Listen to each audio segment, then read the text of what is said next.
हम आज देखने वाले हैं MP police constable admit card के बारे में। तो Madhya Pradesh police constable admit card कब तक आएगा, इसके विषय में अधिकतर लोगों ने पूछा है, तो उसके बारे में भी देखेंगे। अभी जो वर्तमान में पेपर कैंसिल हुआ है, सरकार ने जो अभी पेपर कैंसिल हुआ है वो सीटेट का पेपर है। सीटेट का पेपर, इससे बहुत सारे लोग परेशान हैं। ये पेपर कैंसिल हो जाने से कहीं एमपी पुलिस कांस्टेबल का पेपर तो कैंसिल नहीं हो जाएगा। और ये पेपर सीटेट का अभी कैंसिल क्यों हुआ है, तो सीटेट का पेपर कैंसिल भले ही हुआ है, वो थोड़े टेक्निकल इश्यूज़ की वजह से हुआ है और वो जल्दी दोबारा से बस इसकी डेट पोस्टपोन्ड हुई है। ये अभी 6-7 दिन के बाद में इसकी एनालिसिस होगी, फिर इसे दोबारा से शुरू कर दिया जाएगा। क्योंकि जब इतने सारे लोग फॉर्म भरते हैं और परीक्षा देने जाते हैं तो कुछ ना कुछ टेक्निकल इश्यूज़ ज़रूर आते हैं। और बात करें आचार संहिता की, तो आचार संहिता हमारे लिए लाभदायक होगी या नुकसानदायक, तो आचार संहिता हमारे फेवर में ही रहेगी एमपी पुलिस कांस्टेबल का जिन लोगों ने फॉर्म भरा है। क्योंकि जो एमपी पुलिस कांस्टेबल किसी भी सरकार के लिए जो आदेश होता है चुनाव आयोग की तरफ से, वो ये होता है कि जैसे ही चुनाव पास में आ जाए तब वो युवाओं को लालच नहीं दे सकते, अपनी रैलियां नहीं निकाल सकते, भले ही उनकी सत्ता हो या फिर उनकी पार्टी की सरकार हो। वो लोग कभी भी उन्हें लालच नहीं दे सकते कि हम इतनी नौकरियां देंगे या ये सब। तो इस श्रेणी में एमपी पुलिस कांस्टेबल का पेपर नहीं आता, क्योंकि फॉर्म भरा था 2019 में और अब 2020 के बाद में अभी पेपर हो रहे हैं इसके। 2020 में भी 2-3 डेट दी थी, वो भी पोस्टपोन्ड हो गई थी कोरोना की वजह से और अन्य कारणों की वजह से। तो अब सरकार की तरफ से यही नोटिफिकेशन है कि जो चुनाव आयोग में ड्यूटी लगेगी अधिकारियों की और कर्मचारियों की, कहीं ना कहीं वो भी एक ही जगह से आते हैं। जो अधिकारी और कर्मचारी हर विभाग से वेतन कर्मचारियों की मांग करता है और उन्हें अलाउंस भी देता है ड्यूटी करने के लिए अलग क्षेत्र में। तो बात बस ये है कि चुनाव आयोग अपने अधिकारियों और कर्मचारियों को कहाँ से मांग करता है, अकेली वही बात है।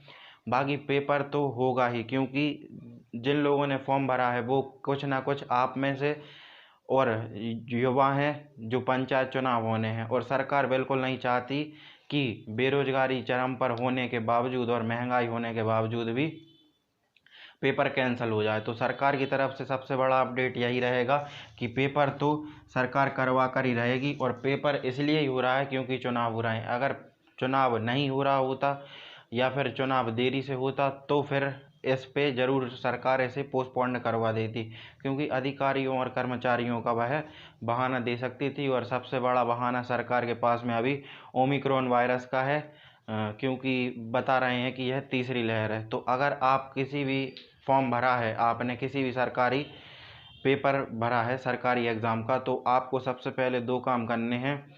एक, पहला, थोड़े प्रिकॉशंस से रहना है, भीड़ भाड़ में थोड़ा कम जाना है। भले ही मास्क वगैरह कोई नहीं लगा रहा, लेकिन आपको प्रिकॉशंस में रहना है, भीड़ भाड़ वाले इलाकों में ज़्यादा मत जाना। और दूसरा, दोनों वैक्सीन आप कंपलसरी लगवा लेना, क्योंकि जनवरी में पेपर संभावित है 100% होकर ही रहेगा, क्योंकि अब ज़्यादा संकट है नहीं है। और एडमिट कार्ड, जो जेल प्रहरी का एडमिट कार्ड आया था, मैं बता देता हूँ।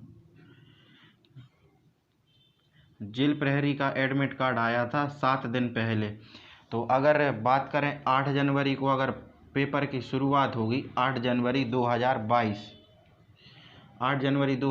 से अगर पेपर की शुरुआत होगी, तो एडमिट कार्ड की तिथि 7 दिन पहले, यानी कि या तो दिसंबर के 26 से 27 में आएगा, 8-9-10 दिन पहले, नहीं तो फिर 31 दिसंबर के आसपास कंपलसरी है, यह लागू हो जाएगा। 1 या 2 जनवरी से तो आपको एडमिट कार्ड मिलना शुरू भी हो जाएगा। तो जितने भी आपके मन में डाउट थे वो सब क्लियर हो चुके होंगे। और पेपर की तैयारी करते रहिए, इसमें आपको कोई भी वो संशय नहीं रहना चाहिए, क्योंकि इतनी पढ़ाई इतने लोगों ने की है। और जब 12 लाख लोगों ने फॉर्म भरे हैं, तब सरकार के पास में राजस्व भी 3-4 करोड़ का हो गया होगा। तो सरकार को अब पेपर तो करवाना ही होगा, और पेपर जनवरी में होगा, क्योंकि पंचायत चुनाव करवाए हैं तो ग्रामीण क्षेत्र के लोग अधिक फॉर्म भरते हैं। शहर के लोग भी भरते हैं, लेकिन ग्रामीण क्षेत्रों के लोग भी अब फॉर्म भरते हैं, और उनका फिजिकल पहले से ही रहता है, इसलिए उन्हें फॉर्म भरने में दिक्कत नहीं होती। तो फॉर्म भरना जो भी सरकारी वैकेंसी आए, और पेपर व्यापम की तरफ से पेपर अब जल्दी जल्दी होने लगे हैं।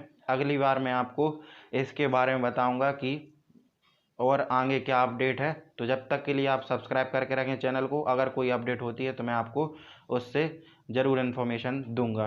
तो चैनल को सब्सक्राइब करें। जय हिंद। पढ़ाई करते रहना, और कुछ भी अगर भ्रम वगैरह फैले कि पेपर नहीं हो रहा या नहीं हो रहा, तो आप उस पर ध्यान मत देना, क्योंकि पेपर 8 जनवरी को कन्फर्म है होगा 100%। Thank you. जय हिंद।